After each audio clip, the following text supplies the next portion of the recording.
Hey, Purpose Claremont. I just wanted to share something that stood out from the reading for today out of our Bible reading plan, and it's out of Isaiah 28. Man, I even highlighted it. I just thought this was such a powerful two verses. It's in chapter 28, the very beginning part. It's judgment that's coming upon Ephraim, and Ephraim is another word for Israel. So judgment that's coming for Ephraim and for Jerusalem.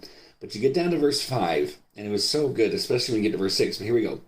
In that day, the Lord of hosts will be a crown of glory and a diadem of beauty. A diadem is another word for crown. So a crown of glory, a crown of beauty to the remnant of his people. So those who were following this small little remnant who were still following God, he would be to them a crown of glory, a crown of beauty, and watch, and a spirit of justice to him who sits in judgment.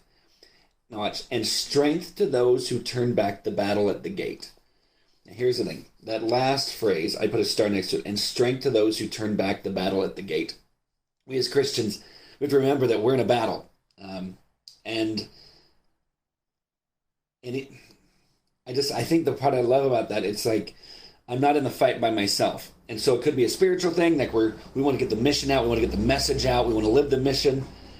And so we're doing everything we can to make sure that people hear about Jesus. But then the other part of it is, for on top of the mission of the gospel, some of you guys are just feeling, you just got all the weight on you. It's just all this stuff, and it feels like a battle. Whatever that is. I mean, there's still people that are going through crises. I've been talking to people over the last couple of weeks. They're still going through really tough times outside of being quarantined, outside of COVID-19. They're still facing some really difficult times. And so I just want to encourage those of you who are just feeling it, like you just got this weight on you, that God himself, he'll be a strength to those who turn back the battle. That means you have the strength to push the battle back at the gate, to not even let it come in. You stand at the gate and you push the battle back. You keep fighting. You keep moving forward, but you push that battle back. And God says, I will give you the strength. And then from there, when the last verse of chapter 28, verse 29, says, this also comes from the Lord of hosts. Watch. He is wonderful in counsel and excellent in wisdom. Oh, isn't that good? That's just good. This also comes from Lord of hosts. He is wonderful in counsel and excellent in wisdom. You're not sure what to do? First response. Every time it's like, God, what do I do? That's what your first response would be. That's what my first response would be. I'm going through something that's difficult. God, what do you want me to do? Tell me, give me wonderful counsel and excellent wisdom. Always go to the one who has wonderful counsel and who's excellent in wisdom. Guys, I just want to encourage you. God is in all that we're doing. He's in the midst of it. He's telling us what to do. He's sharing with us what to do. He's providing strength.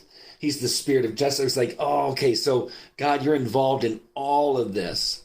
And on that day, the Lord of hosts will be a crown of glory, a crown of beauty for the remnant, for this small remnant of his people. Guys, God loves you. He's with you. He's providing and he's helping. Hope you're encouraged. Love you guys more than you know.